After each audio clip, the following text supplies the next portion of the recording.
Good morning, good afternoon, and good evening. I'm Susan Buchbinder from the San Francisco Department of Public Health and the University of California at San Francisco.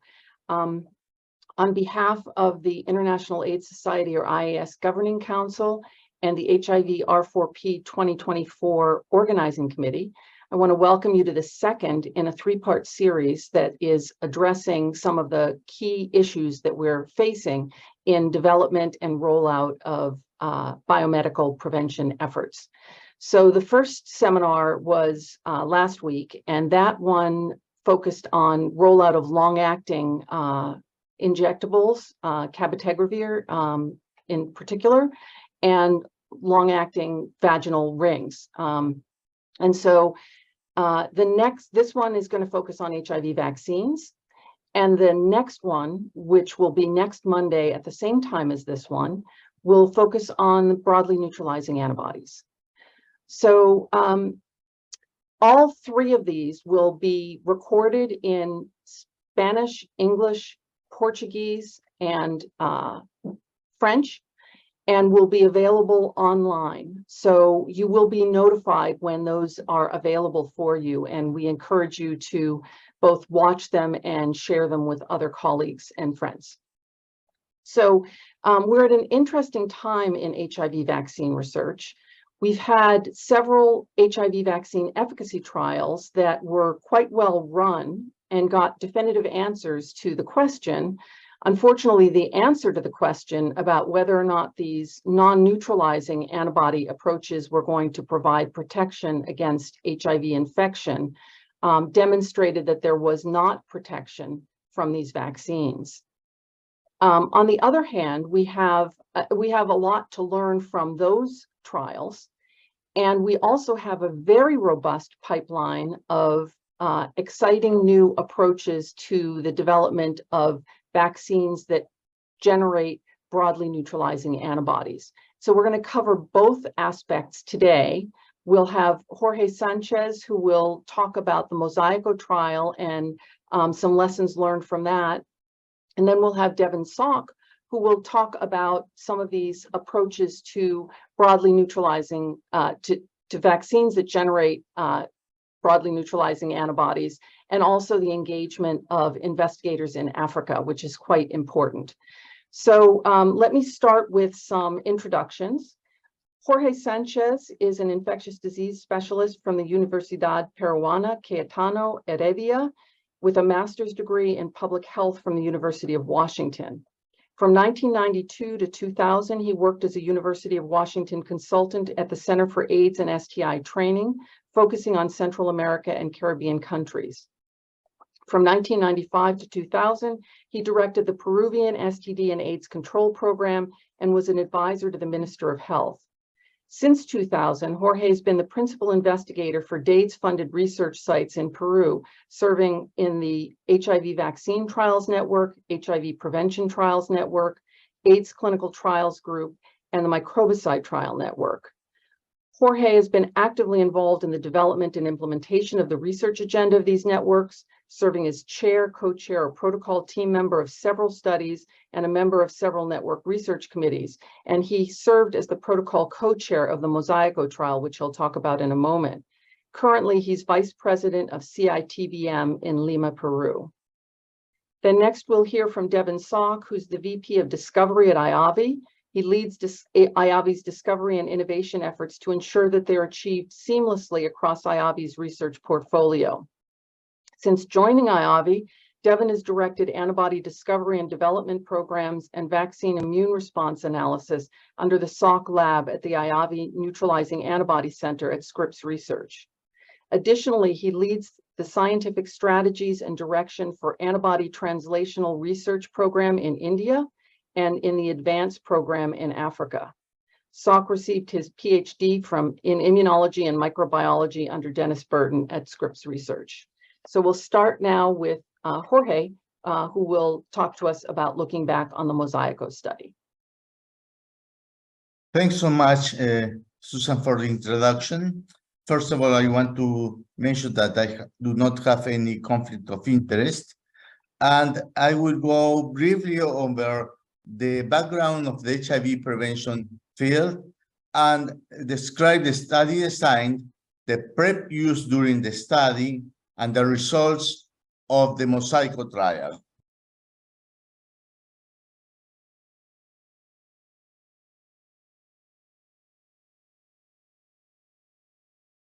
Okay, sorry, didn't move. The HIV epidemic is continuing to grow. The efforts in treatment and prevention and the UNESCO strategy of 95, 95, 95 started decreasing the number of cases. However, the COVID pandemic was a game changer and the number of cases start rising again. Hopefully, it will decrease over time. Currently, we have 39 million people living with HIV, and in 2022, there were 1.7 million of new cases of new HIV infections, which is around 5,000 per day.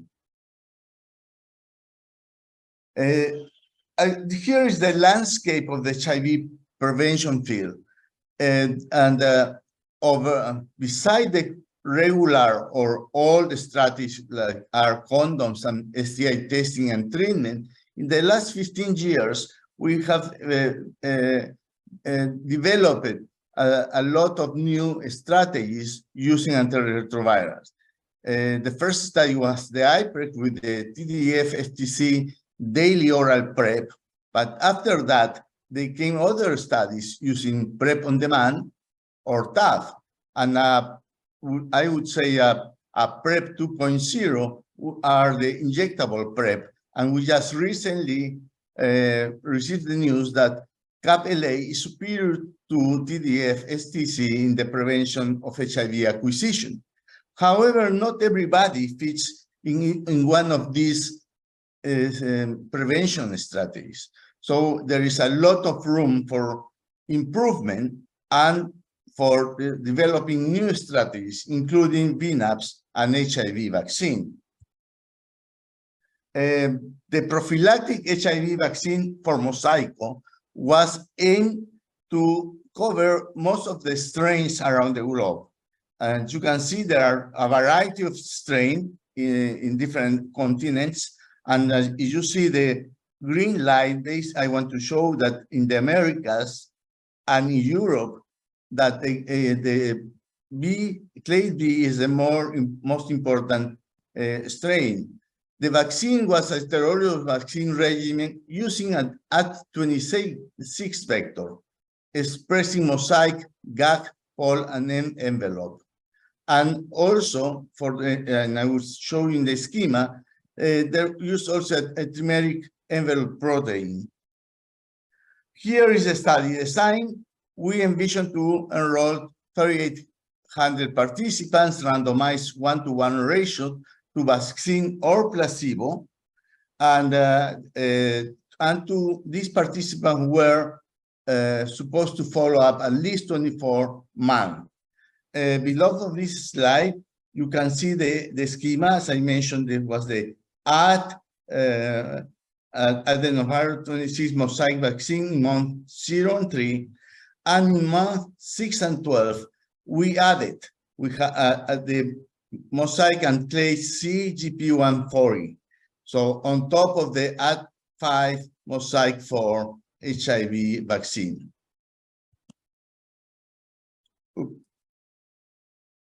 So we started to think how to deal with the use of PrEP in the population and how important is that in the design of new clinical trials. In November 2018 was the first symposium that put together clinical trialists, statisticians, advocates, ethicists, US FDA, and the NIH to evaluate the use of PrEP in the HIV prevention efficacy trial design. The consensus was that identifying participants who opt out of PrEP is ethical and acceptable. And that requires complete transparency and ongoing participant education about effectiveness and availability of PrEP. Additional input came from every country. There were community consultations, there were in community groups, CAP members were consulted in each country, and consultation in April 2019 included community activists, ethicists, and faith leaders. All of these consultations formed the basis for the developing of PrEP access plans for Mosaico.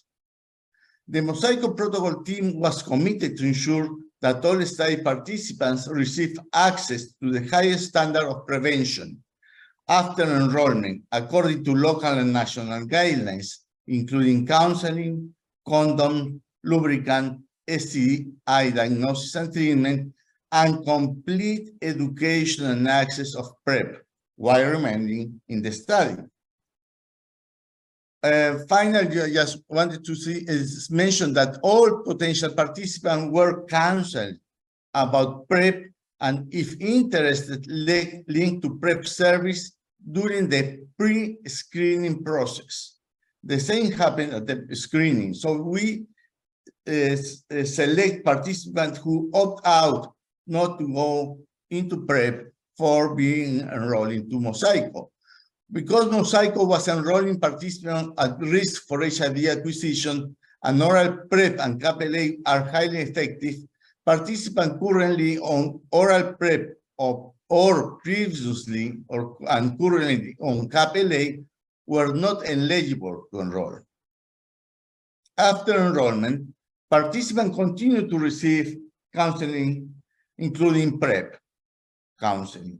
If participants change their mind and decide to start PrEP at any time of the trial, they were linked to a low or no cost PrEP services or directly provided PrEP and remain in the trial.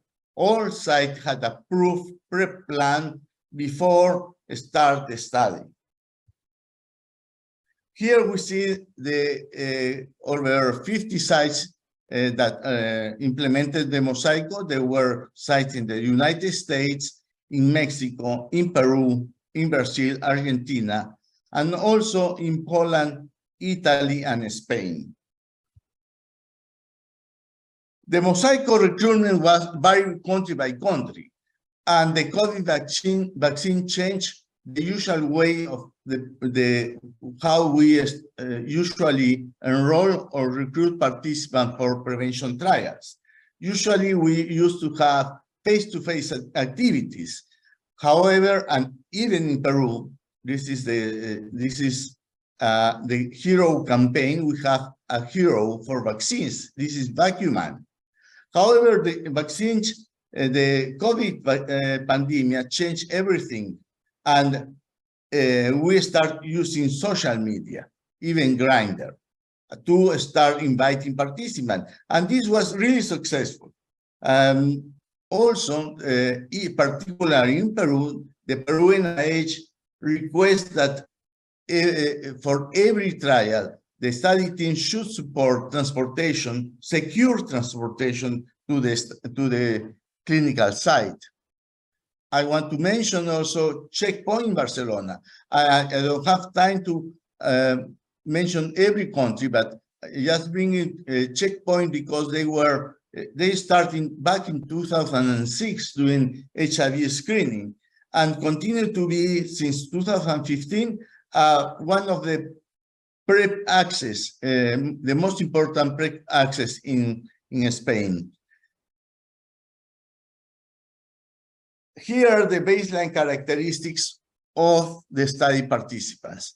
In your right, you will see the number and proportion of participants per country. The 83% of the participants came from Latin America, especially from Peru, that was the highest enrolling country with 41%, followed by Brazil, Argentina, and Mexico. Most of the participants were male gender identified at the screening. 8.5% were transgender individuals. The study population was young. The mean age was 28 years old. 80% of the participants were Hispano-Latino because most of the participants came from Latin America, and 8% were Black or African American. However, we see only in the US, 20% of the participants in the US were Hispano-Latino, and 19% were Black and African American. Here is the Kaplan and Meier curve of the study. In the red line, we see the vaccine arm, and in black, the placebo arm. As you can see, both lines are superposed. So there was basically no efficacy.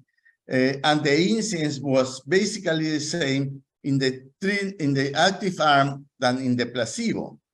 The vaccine efficacy was calculated only until the 23.7 month, because after that there was not stable data.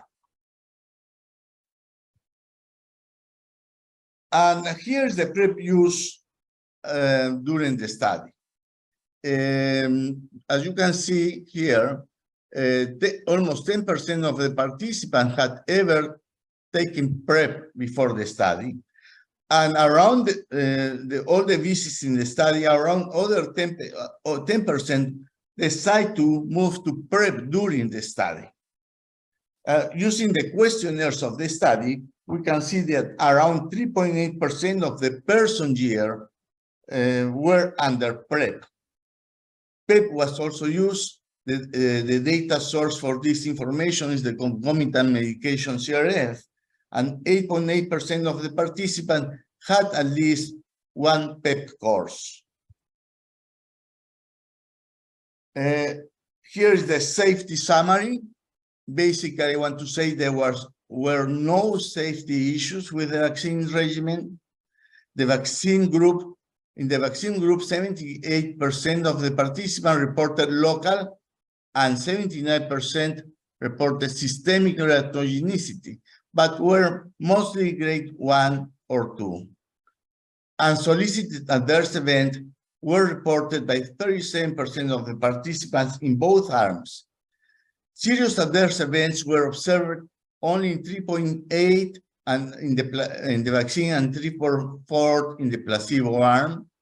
Basically, 2 participants in the vaccine arm and 1 in the placebo arm were several adverse events related to the vaccine.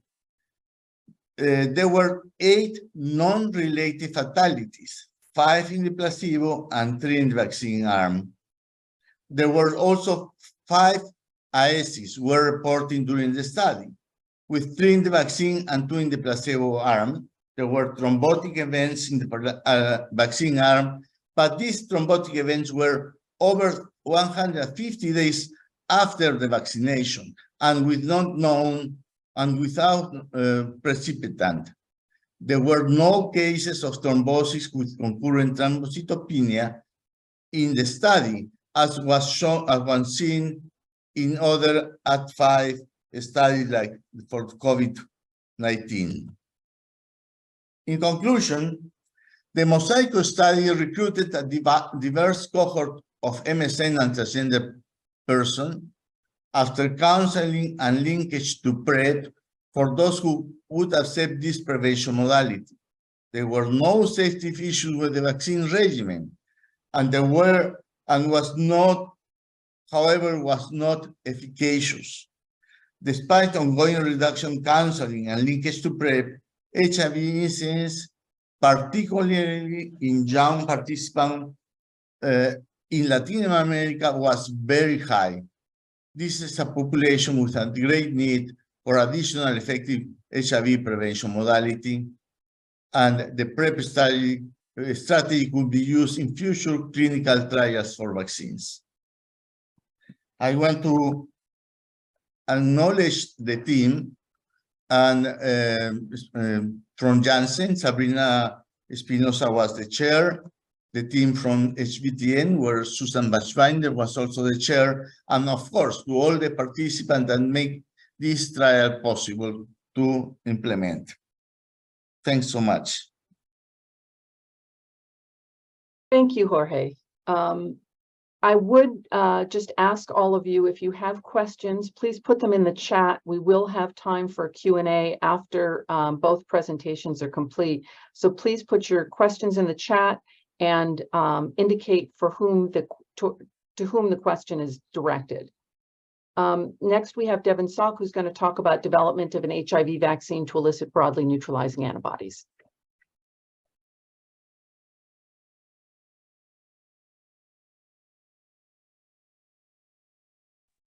Great. Thanks so much, Susan. So I'll be presenting today on our ongoing efforts to develop a vaccine to elicit broadly neutralizing antibodies.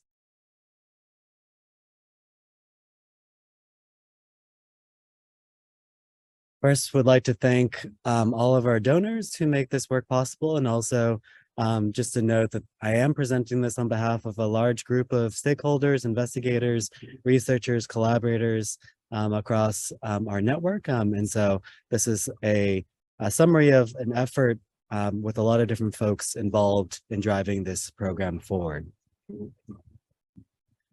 So to kind of provide some context, I wanted to present just two overall approaches to HIV vaccine development. On the left-hand side is what we call an empirical approach to vaccine development. This is how most vaccines are developed, which is essentially you create a vaccine candidate, you test it in human clinical trials to look at efficacy. If you see efficacy, then you go back and you investigate the correlates of protection for that vaccine candidate. The alternative is a rational design approach where you identify or you have a hypothesis for what a correlate of protection would be. In this case, it would be broadly neutralizing antibodies, and then you come up with a strategy to try and elicit that specific immune correlate by rational design. Importantly, the HIV vaccine field has to date been primarily focused on the empirical approach. And so there's been 9 phase 2/3 clinical trials that have been completed since the discovery of HIV/AIDS. None of these trials have successfully elicited protective immune responses, specifically elicited broadly neutralizing antibodies, which we think is going to be a key component of an HIV vaccine. And so we're trying to take this rational approach to try and elicit these broadly neutralizing antibodies. And so what does that mean? First is, what are the antibodies targeting? So this is the HIV envelope trimer. This is the sole target of neutralizing antibodies. So in gray is the actual envelope trimer. The blue spheres that are moving around, these are sugars. These are sugars that your body puts onto the envelope trimer following infection of CD4 T cells. And you can see highlighted in yellow are the conserved epitopes on HIV. So these are the regions that are functionally conserved for HIV to continue to replicate. And these are the sites of broadly neutralizing antibodies. And you can see the challenge is trying to develop antibodies that target these yellow regions is heavily obstructed by these moving sugars on the target protein. In red are the variable regions. So these are the strain-specific components of HIV that are much more exposed, that your body typically elicits responses to, which is why for most HIV infections, you have neutralizing antibodies that are very strain-specific, but not broadly neutralizing. And so the challenge is, how do we develop vaccines that can target your immune response to these yellow regions?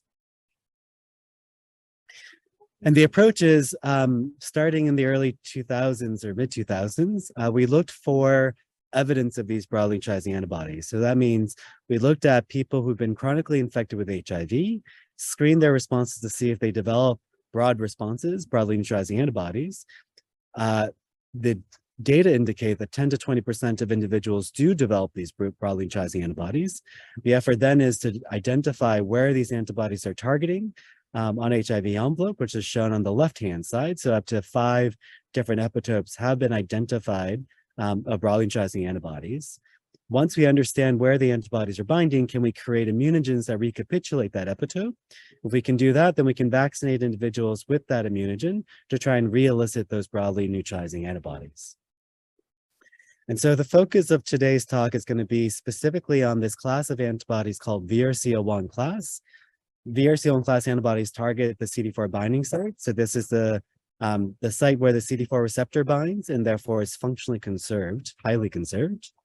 And importantly, antibodies to the CD4 binding site are very broad. So this is a graph showing different broadly neutralizing antibodies color-coded based on epitope. In green are the VRC01 class antibodies. They're called VRC01 class based on the first VRC01 class broadly neutralizing antibody that was isolated, that defined the class of those prototype of antibodies. And this is just showing that antibodies of this class are very broad and have pretty moderate potency. So why do we believe in broadly neutralizing antibodies? These are data shown or reported in the AMP trial, HVTN 704 and 703, where VRC01, the actual antibody, was produced as a protein and delivered to individuals passively. So they were infused into individuals to see whether or not they offer protection. The data reported in the New England Journal of Medicine in 2021 indicate that VRC01 overall did not provide protection against HIV, but against viruses that VRC01 is able to neutralize, and viruses that are sensitive to VRC01, we do see protective efficacy. And so these data indicate that broadly neutralizing antibodies do work and that they do have the ability to protect against HIV infection if we can elicit them by vaccination. And so what is the challenge of trying to elicit them by vaccination? So again, traditional vaccines, typically you immunize individuals with antigens, you have a polyclonal response, you have a diverse response. You don't really care the type of response that you develop as long as it's protective. In the case of HIV, we're trying to elicit these very specific broadly neutralizing antibodies. And what we know is that if we revert these broadly neutralizing antibodies, because they're targeting these conserved epitopes, have developed these weird features such as high mutation, insertions and deletions. And we know that if we revert those mutations, that HIV envelope, that glycoprotein that I showed, isn't able to bind to the germline antibody. And so that means there's a bit of a conundrum here. We can't trigger the start of these broadly neutralizing antibodies by vaccination by just immunizing with HIV envelope by itself. And so the strategy is called this germline targeting approach, where we design immunogens to try and target the germline of these broadly neutralizing antibodies, and then sequentially boost those responses to become broadly neutralizing antibodies. And so this is just another diagram showcasing that, which is we're trying to target naive B cells using this germline targeting approach. Once we expand the naive B cells, and have VRC01 class, or have precursors, broadly neutralizing antibody precursors, we then boost those responses with subsequent proteins to try and drive those responses to become broadly neutralizing antibodies. And so this is an attempt to try and summarize a huge amount of work over the last decade, which is starting and focusing on VRC01 from discovery to translation. The first VRC01 class antibody was isolated in 2010. Following that, there were a number of VRC01 class antibodies that have been isolated from a number of different donors, and they're all reported and shown here. Following that, the first design of a germline targeting immunogen to try and elicit VRC01 class precursors was reported in 2013.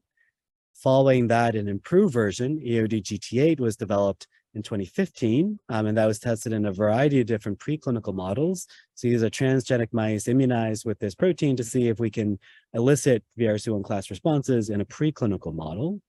The protein was then used to try and pull out naive B cells from PBMCs of HIV naive individuals to showcase that these immunogens could bind to naive B cells. And then finally, we're tested in human clinical trials. The first report of IAVI G01, which tested EOD-GT8, this priming immunogen, was reported in 2022, last year, which showed that 97% of vaccinated individuals successfully elicited VRC01 class antibodies. So it showcased that this worked, that we could design an immunogen to elicit those precursors, and it did work in the vast majority of clinical trial participants. And that was using a recombinant protein. Following that, we have two ongoing trials, IAVI G02 and IAVI G03, which is also testing EOD-GT8 delivered by mRNA, which we think will be a critical component to accelerate vaccine development. So you can see here with the discovery, the design of the immunogens, the production of the clinical trial candidate, the actual clinical trial, it takes an enormous amount of time to actually get the first step and get the data out. And we think mRNA will help accelerate this approach. And so just to summarize, there are 3 ongoing trials. So IAVI-G02, which is testing EOD-GT8 as a priming immunogen delivered by mRNA, followed by a core boosting immunogen. So can we actually drive responses further from VRC1 class precursors to more VRC1 class intermediates? We have IAVI-G03, which is testing EOD-GT8 delivered by mRNA in Africa, so testing in 2 clinical trial sites in Rwanda and South Africa. And then HVTN302, which is testing a native envelope trimer delivered by mRNA. And so what I'm going to be focusing on for the rest of the talk is specifically IAVI-G03 and the clinical trial of EOD-GT8 delivered by mRNA in Rwanda and South Africa. And so this is just highlighting the aims of the trial, which is to demonstrate that this immunogen delivered by mRNA can work as well as protein, to showcase that this immunogen can elicit VRC1 class responses in an African population where the vaccine is most needed. And importantly, to also establish capacity for evaluating these responses to demonstrate and support the next generation of scientists in Africa to be involved in these clinical trial studies, not just to conduct the trials, but to do the analysis for those trials and have a leadership role in the development of these vaccines. And so just to highlight some of the main takeaways from this study, which is ongoing, we have established additional clinical capacity at these sites. So these are sampling techniques that are required to look at the immunological endpoints for this trial. So that includes using ultrasound guided fine needle aspirations to sample lymph nodes from clinical trial participants to look at germinal center B cell responses, as well as collecting leukaphereses from individuals so that we have enough samples to look at B cell responses. Overall, the trial is completed. There were no serious adverse events observed. There were 2 cases of pruritus. Leukapheresis sampling was successful in 7 out of 8 participants. There was blood clots in 1 of the participants. Collection of the fine needle aspirates was also successful across the majority of time points. And importantly, we also had rapid enrollment across both clinical trial sites. The immunology is led by 2 different groups. So Eunice Ndwati's group based at Kemri Khalifi in Kenya, as well as Daniel Moema, who's based at Kavi in Nairobi. This is a global collaboration with Bill Sheaf's group here at the NAC, as well as my group, to try and establish the capacity, as well as with the VISC at Fred Hutch, as well as HVTN Cape Town lab that provided some infrastructure for doing some of these analyses. This is a big global effort to try and set up this capacity and do the analysis required for this clinical trial. This was an ongoing effort for multiple years to try and set up the analytical capabilities, to set up the infrastructure, to set up the equipment, to set up the training, to set up the clinical concepts. This is work led by Linda Marungi and Elise Lande, who have been driving this work with our partners in Kenya. And this is just a summary of the different steps and broad strokes of all the work summarized in a single slide of getting the pre-qualification, the qualification, and the validation steps. And what I'm going to focus on today is just specifically using the successfully completed trial, IAVI-G01. We use those samples to confirm that the capacity that we set up is able to look at VRC1 class responses, which requires sorting memory B cells, sequencing memory B cells, and doing the analysis for VRC1 class responses. I'm not going to be reporting on the results of the IAVI-G03 trial because that is ongoing, as well as the IAVI-G02 trial. There are data ongoing or emerging from those trials that look very positive that are also being reported in other forums. But importantly, I just wanted to highlight that we are able to do this work and this complicated science in Africa. And so this is just showing the results from the IAVI-G01 study that was completed in green. The team led by Eunice Ndwati's group and Kemri Khalifi in red that analyzed the same samples, as well as my group here at Scripps that analyzed those samples in black. Essentially, we've achieved data concordance between the G01 samples at these 2 different sites and following the preclinical or the previous clinical trial study, demonstrating that we're able to detect these VRC1 class responses. So in summary, we're able to set up these trials, we're able to set up the clinical capacity to sample these important to be able to do these analyses. We're able to actually do these analyses in country for these upcoming clinical trials to see whether or not mRNA delivery of these immunogens are successful in African populations. There's a lot of folks involved in all this work, and so this is just thanking the clinical trial sites in South Africa and Rwanda, the analysis teams in Kenya, in both Nairobi and Kilifi, the IAVI G03 clinical trial team, support with the VRC and the NIH, working with HVTN and Duke in support of these trials. Our donors, specifically USAID, have supported us from the beginning, as well as the Gates Foundation, and our partners at Moderna for providing the mRNA formulations. And of course, again, all the donors, particularly USAID, has supported this work and the work in Africa for a very long time. Great, thank you so much, Devin. We're going to turn to the question and answer period now, and I would just ask you to put questions into the chat, and we'll take them one at a time. And I just want to remind the speakers to speak slowly for the interpreters. So we have a couple of questions for you, Jorge. The first is, was CAB-LA for prevention available during the Mosaico trial? And then perhaps you can speak more broadly to the question, if we have these kinds of PrEP products available, do we need an HIV vaccine? You're on mute, Jorge. Okay, the first part of the question was about CAB-LA. In Peru, specifically, was only an available HPTN-OAT trial. Just recently, CAB-LA has been registered in Peru. And in other countries, also they were in the process of registry. And during the Mosaico trial, basically, there were no CAB-LA. But in the second part of your question, my point of view is that the process that we did was right, and we can still use the same process to look for participants that is opt out of PrEP. Not everybody wants PrEP, and not everybody wants to take pills every day or wants to have a shot. So there, people are still looking for an answer like a vaccine. I think that's the right way to go. And Devin, let me turn to you and just ask, given the current landscape of early stage trials, how are you excited about HIV vaccine research, or do you think we're making progress? Thanks. I think we're making a lot of enormous progress, and I think importantly, the science is at a point where we are seeing a lot of positive results from, long-term investments and long-term efforts over the past decade. I think it's also an important time where we're advancing towards more equitable research, not just having research led out of, Europe and the US, but actually involving global partners in this work. And I think, just highlighting the importance of continued research in HIV vaccine development, because we still need an HIV vaccine. And so I think there's a lot of positive, encouraging data, and there needs to be continued support and financially and based on the community and researchers to really drive this forward. Great, thank you.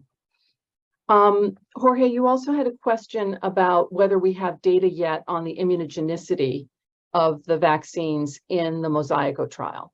Unfortunately, we do not have data yet available for the immunogenicity. Okay. Yeah, I guess one of the things I would say is that data will be getting produced.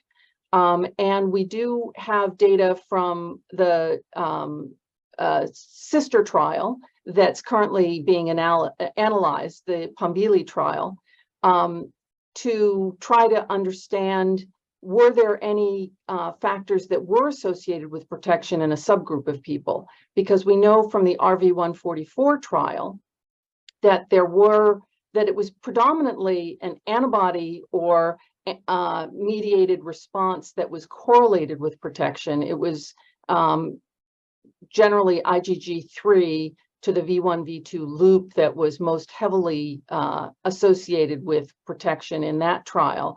And so one of the things that we'll be doing is probing to see whether or not that's also true in the Mosaico trial and in the Pombilli trial. So the data from Pombilli are currently under analysis. The data from Mosaico are currently being run, as you said, and we should have those data hopefully in the near future.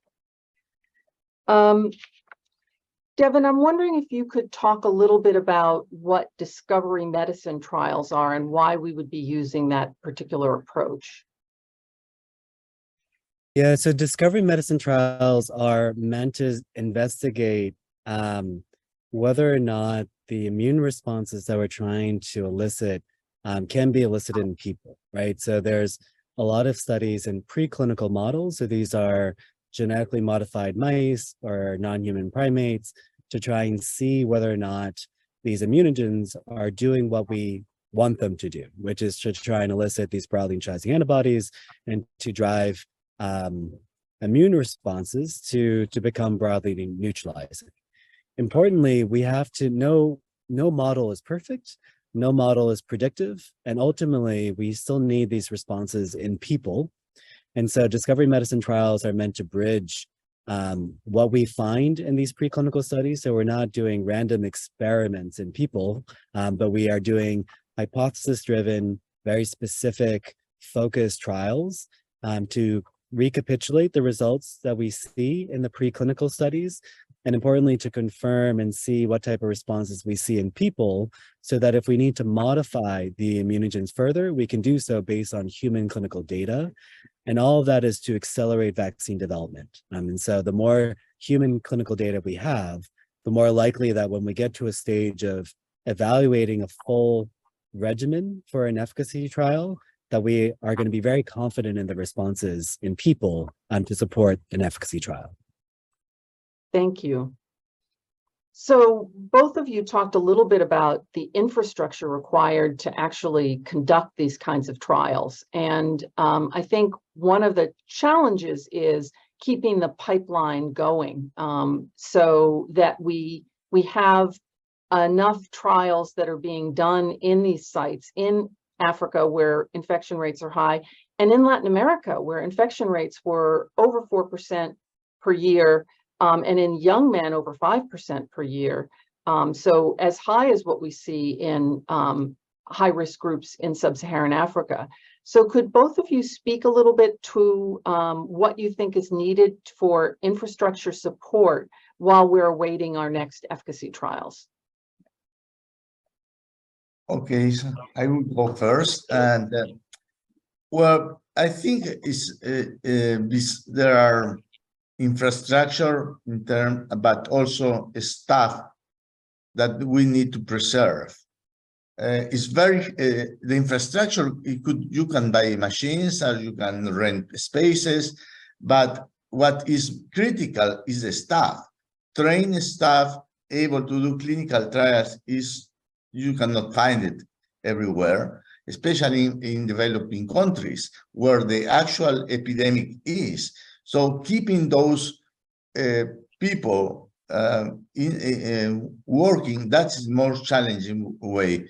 I still have people working for the last 20 years in HVTN. That makes Peru easy to start any trial at any moment. But if I lose those people, that will be a disaster.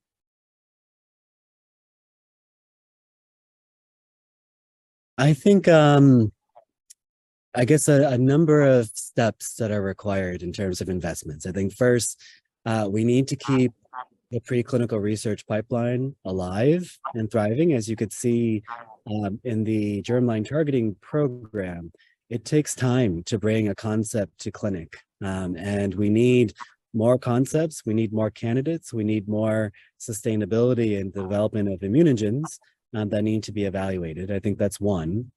Two is more discovery medicine trials. You know, in addition to setting up infrastructure for these efficacy trials, could some of these sites, in terms of sustaining them, also participate in these discovery medicine trials, which are smaller, more nimble, have different requirements compared to a large-scale efficacy trial, so that we can retain the infrastructure that's been built over years.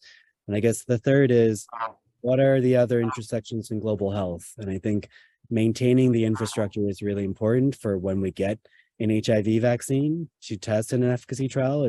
We can't build it overnight from scratch. But what are other global health priorities that we can address in parallel to sustain those sites? I think COVID was a really good example of that, of trying to sustain sites that are relevant for global health.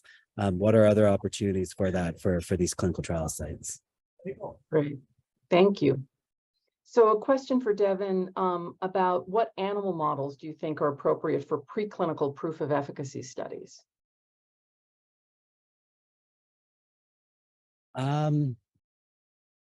It's a good question. I think I don't think there is any one model that will demonstrate preclinical proof of efficacy. I think the priority is we need to demonstrate proof of elicitation of broadly neutralizing antibodies in people. That's my first answer. My addition to that is, if we can demonstrate the elicitation of these broadly neutralizing antibodies in both transgenic mice, and there's different models of transgenic mice that are available, as well as in non-human primates, those are just indicators, signifiers, milestones that we are on the right track. And they're encouraging for us to move forward. But ultimately, I think we shouldn't lose sight of the fact that we need to have these responses in people. And that really should be the stage and the focus, not so much the preclinical models, because every single preclinical model has context and how we interpret the results from those models. Thank you. Jorge, there was just a clarifying question here about how many shots were in the vaccine regimen for Mosaico. There were 4 shots. The first 2 shots was the Mosaic tetravalent vaccine at 26 tetravalent vaccines, and there were 2 boosts that have the Mosaic clade C and the GP clade C, Mosaic clade C, GP clade C. Great. There were 4 shots. Great, thank you. Over a 12-month period. So yeah, it was spread out. For Devin, could you elaborate on the immunologic endpoints for the G003 phase 1 trial? Yeah, so for the immunological endpoints, traditional kind of vaccine development and clinical trials look at like more conventional, more widespread, more available traditional assays, such as serology, looking at binding antibody responses, or even neutralization assays to look at functional antibodies.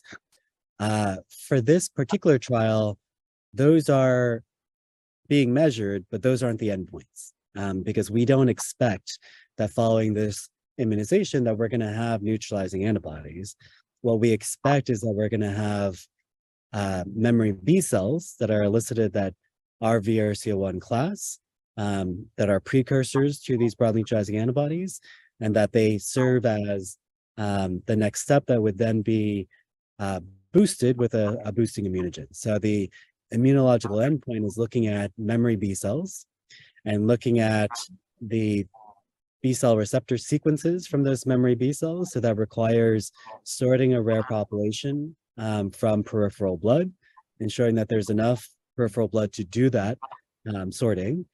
Following the sorting would be sequencing of those memory B cells to look at the B cell transcripts to see if they resemble VRC01 class antibodies, and then a lot of statistical data analysis to interpret the sequencing data to identify what's real, what's an artifact, and what's signal over background. And so it's more complicated. It requires newer equipment, newer approaches, newer technologies, newer programs for data analysis, more infrastructure.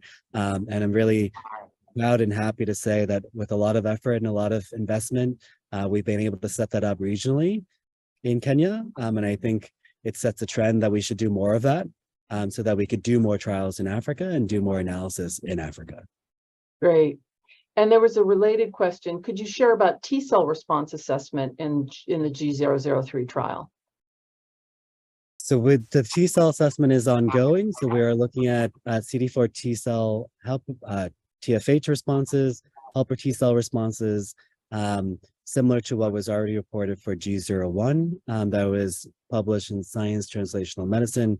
Those studies are also similarly being performed for IAVI G03, and those studies are ongoing.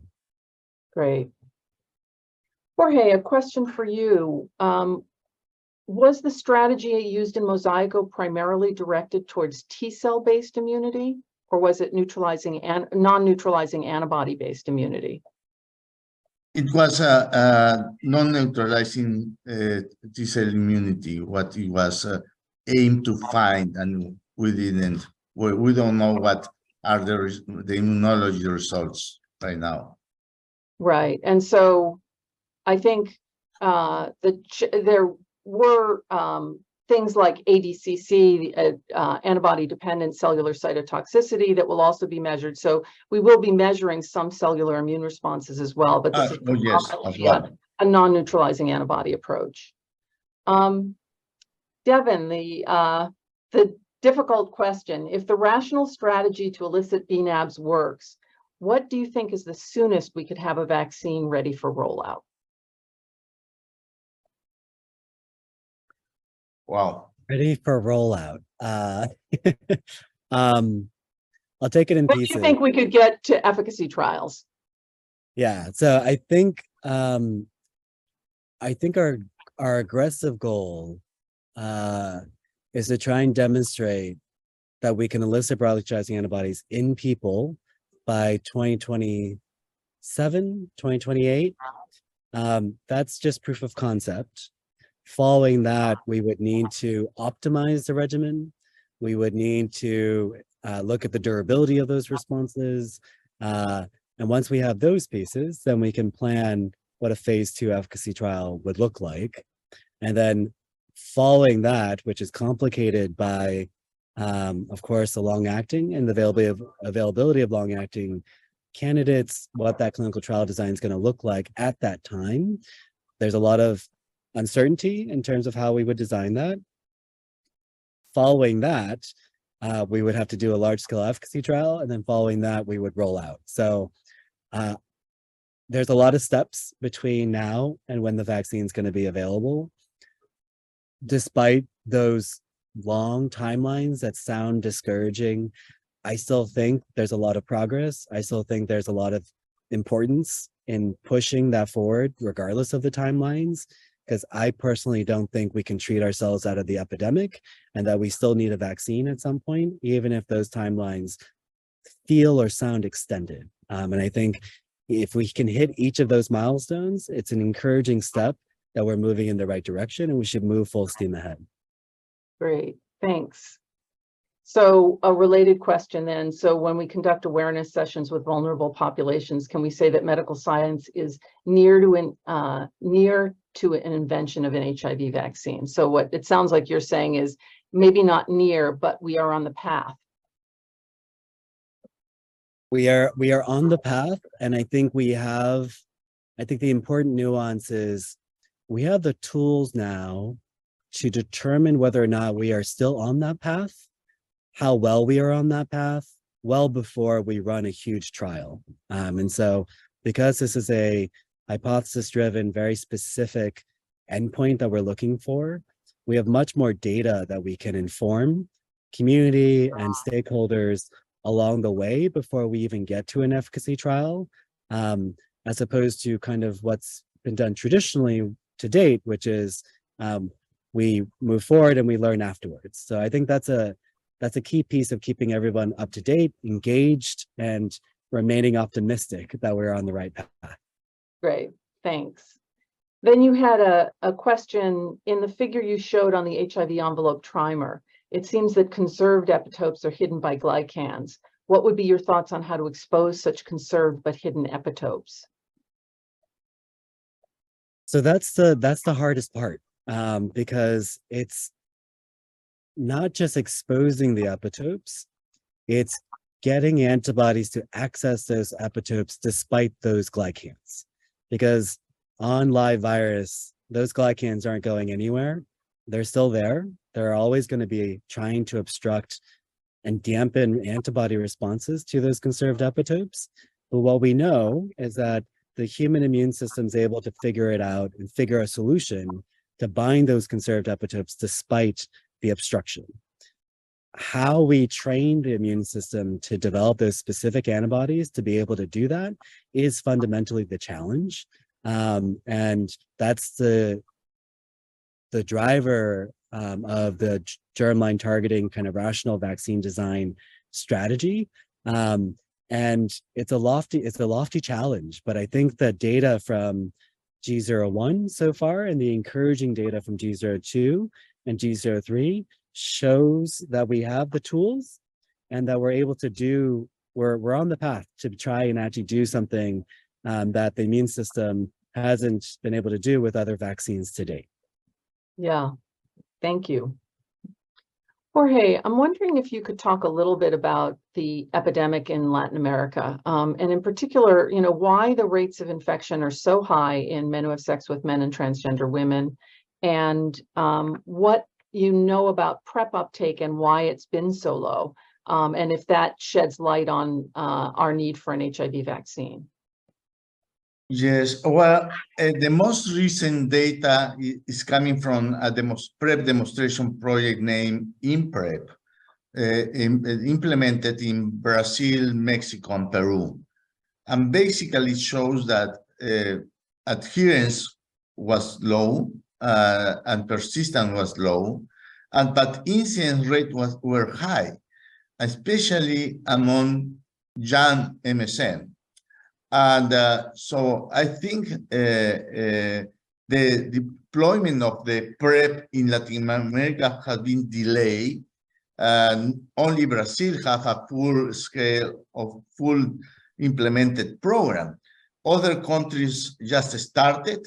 And for instance, Peru, although they have demonstration project for the last 10 years, the government just started their program a couple of months ago. So that is a big drawback for Argentina, Mexico, and Peru, because the government do not support the strategy. So people maybe say, well, this is still research or this is still experimental. So we really need to advocate for policymakers that back up the strategies, because if we make discoveries, but the stakeholders or the government policymakers are not on the same page, we are not progressing. And I think that has happened in Latin America a lot, behind other probably structural barriers about the health systems and poverty. So there are several barriers that we have to implement new programs. Mm-hmm. And can you speak at all about the reaction of Mosaico participants about the results of the trial? Well, people can see a glass of wine, can see it half empty, others see half full. And we have seen both. There were some disappointments, but especially in the young people, I think that has not received many information about other trials, because prevention trials have been implemented in Latin America. Probably all the prevention trials have been implemented in Latin America. So the old people is one more disappointment. But for young people, it's really, well, we need to keep working. So I still think that is the population is looking for a right response for them. Great. Well, Jorge and Devin, thank you so much for speaking to us today. It sounds like both the community themselves who are affected by HIV, as well as the scientific community, are optimistic about trying to find an HIV vaccine, that it's going to take some time to get to the next level, particularly of vaccines that generate neutralizing antibody. And as I wanted to just remind the viewers, there will be a special seminar next week on Monday at this time, talking about infusion of broadly neutralizing antibodies and what role that might play. So again, I want to thank you, Jorge and Devin, for your presentations. Remind people that these will be online in English, Spanish, French, and Portuguese, and invite you to come and join us next Monday for the next presentation. So with that, I want to thank you and say goodbye. Great. Thanks, Thank you. everyone.